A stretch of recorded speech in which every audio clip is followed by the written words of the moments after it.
बहुत देर हो गई मेहरबा आते आते। सी टेट वर्सेस टेट के मामले में यह कहना बिल्कुल उचित रहेगा दोस्तों। फाइनली 4 महीने के पश्चात रिजल्ट जारी कर दिया गया है, अंतिम निर्णय दे दिया गया है।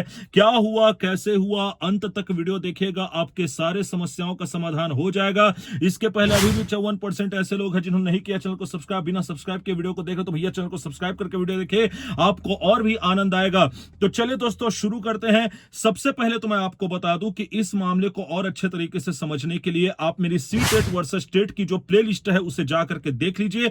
आपको मामला पूरी तरीके से क्लियर हो जाएगा, क्योंकि फैसला 4 महीने बाद आया है और मैंने सी टेट वर्सेस टेट के हर एक पहलू को उस टाइम पे कवर किया था। यहां पर आपको प्लेलिस्ट दिख रहा होगा, लिंक आपको डिस्क्रिप्शन बॉक्स में मिल जाएगी। जाकर के सी टेट वर्सेस टेट का प्लेलिस्ट जरूर चेकआउट कर लीजिएगा, उसके बाद इस वीडियो में आइएगा, आपको और अच्छे तरीके से बातें क्लियर होंगी। तो दोस्तों किन किन मुद्दों पर होने वाली है चर्चा। पहली बात तो ये कि सी टेट वर्सेस टेट में क्या फैसला आया, ये हम चर्चा करेंगे। दूसरी बात, किस राज्य पर क्या प्रभाव पड़ने वाला है, इसके ऊपर चर्चा करेंगे। तीसरी इंपॉर्टेंट बात जिसके ऊपर चर्चा करेंगे कि क्या ऑल ओवर इंडिया में ये लागू होगा। और चौथी इंपॉर्टेंट बात कि ऑन गोइंग जो डीएड ज्वाइनिंग का जो प्रोसेस है, क्या इसके ऊपर इसका कुछ प्रभाव पड़ने वाला है। सारे मुद्दों पर करेंगे चर्चा। तो चलिए दोस्तों स्टार्ट करते हैं। सबसे पहले तो पहले ही मुद्दे के ऊपर चलते हैं कि आखिरकार फैसला क्या आया और क्या था ये मामला। तो जैसे कि मैंने बोला कि क्या था ये मामला, ये समझने के लिए आप मेरे सी टेट वर्सेस टेट की प्लेलिस्ट देख लीजिएगा, लिंक आपको डिस्क्रिप्शन बॉक्स में मिल जाएगी। और अब मैं आपको बता दूं दोस्तों, 5213 2024 Parimal Kumar versus state of Jharkhand का था यह मामला, जिसमें क्या किया गया था कि झारखंड के जो माननीय उच्च न्यायालय है उन्होंने सी टेट को वैलिड किया था टीचर रिक्रूटमेंट के लिए, लेकिन झारखंड गवर्नमेंट ने अपने नोटिफिकेशन में उसे अलाउ नहीं किया था। झारखंड के हाई कोर्ट ने यह फैसला सुनाया था सी टेट के पक्ष में, जिससे कि झारखंड टेट के जो बच्चे हैं उन्होंने इस मामले को सुप्रीम कोर्ट में उठाया और सुप्रीम कोर्ट ने फाइनली दोस्तों आज झारखंड टेट के फेवर में फैसला दे दिया है।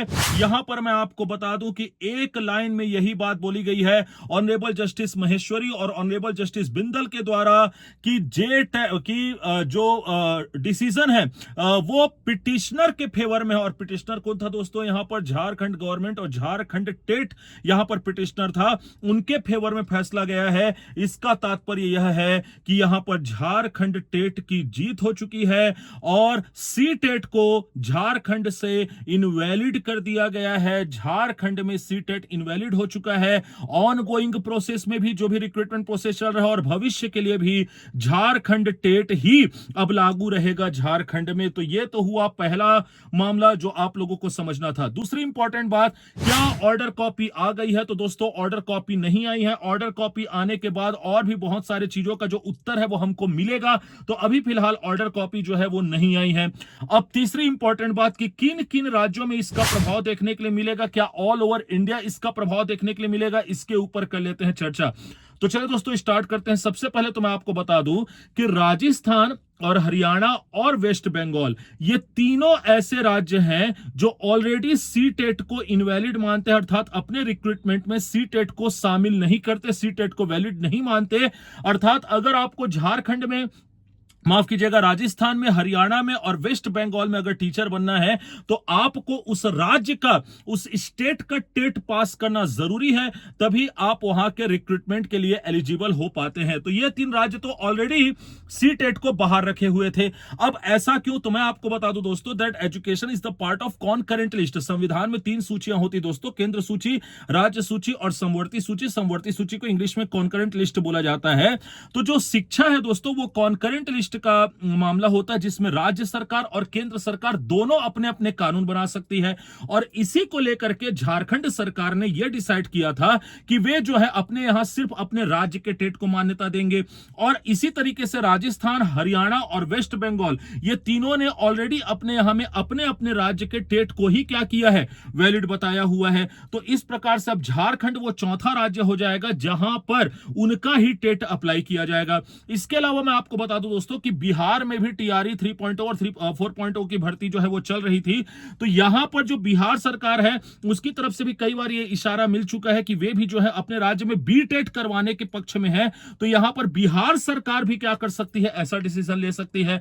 तो अभी क्या हम ये समझे कि ऑल ओवर इंडिया में इसे लागू कर दिया जाएगा और ऑल ओवर इंडिया में अब केवल उस स्टेट का टेट ही लागू होगा उस स्टेट की वैकेंसी के लिए? तो दोस्तों अभी ये कह पाना मुश्किल है, क्योंकि यहां पर जब जजेस के द्वारा डिसीजन सुनाया गया तो इसमें सिर्फ यही बात बोली गई कि ये जो फैसला है वो पिटिशनर के पक्ष में है। यहां पर हमको जजेस की स्टेटमेंट से क्लियर नहीं हो पाता है कि अभी फिलहाल ये ऑल ओवर इंडिया में लागू होगा या नहीं होगा।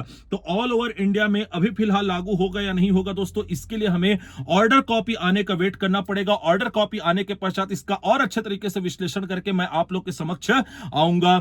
इसके अलावा अब बात कर लेते हैं कि जब कि छत्तीसगढ़ की बात कर लेते हैं दोस्तों। जैसा कि आप लोगों को पता है कि 5 फरवरी 2025 से आप लोगों की काउंसलिंग स्टार्ट होने वाली है। और मैं आपको बता दूं कि आज भी BEd versus DEd contempt of court मामले की हियरिंग है, उसके ऊपर भी आज आप लोग के लिए वीडियो आने वाली है। तो क्या छत्तीसगढ़ में इसका प्रभाव पड़ने वाला है? तो दोस्तों देखिए, यहां पर अभी फिलहाल जितनी हियरिंग हुई है उसमें छत्तीसगढ़ में सीटेट वाले वैलिड रहेंगे। हां, यहां पर मैं आपको बता दूं दोस्तों कि यहां पर अब पूरा का पूरा पावर जो है वो राज्य सरकार के पास चला गया है। अगर अब राज्य सरकार चाहे तो अपने यहां पर स्टेट टेट को वो वैलिड कर सकते हैं, और अगर राज्य सरकार चाहे तो अपने यहां पर वो सी टेट को वैलिड कर सकती है या दोनों को वैलिड कर सकती है।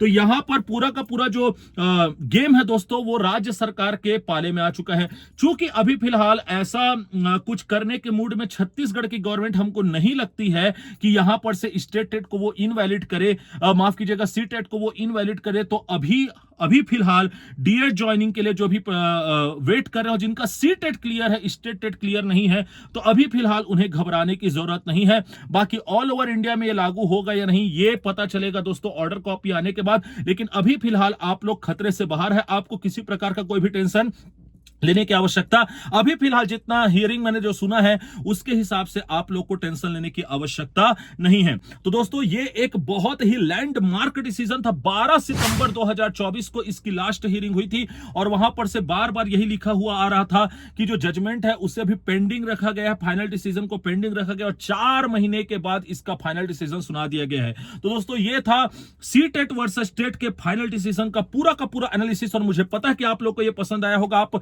दुनिया के देश के किसी भी कोने से इस वीडियो को देख रहे तो इस वीडियो को ज्यादा से ज्यादा लाइक और ज्यादा से ज्यादा शेयर करें, क्योंकि सबसे पहले ये न्यूज देने वाला आपको मैं ही हूं। तो इस न्यूज को ज्यादा से ज्यादा शेयर कर दोस्तों। ऑर्डर कॉपी का एनालिसिस देखने के लिए चैनल को सब्सक्राइब करके बेल आइकन दबा दीजिएगा। इसके अलावा टेलीग्राम चैनल पर जरूर आ जाइएगा, क्योंकि वहीं पर आपको ऑर्डर कॉपी भी मिलेगा। और इसके अलावा सी टेट वर्सेस टेट की प्लेलिस्ट को जरूर देखेगा। इस मामले को अच्छे तरीके से समझने के लिए, मुझसे कॉन्टैक्ट करने के लिए, मुझसे अपनी क्वेरीज को शांत करने के लिए इंस्टाग्राम पर मुझे जरूर फॉलो करिएगा। फॉलो करके मैसेज करेंगे तो जरूर आपका मैसेज रिक्वेस्ट मुझ तक पहुंचेगा। मैं मिलूंगा आपसे नेक्स्ट वीडियो में, तब तक के लिए अपना तथा अपने से जुड़े लोगों का रखिएगा ख्याल। धन्यवाद।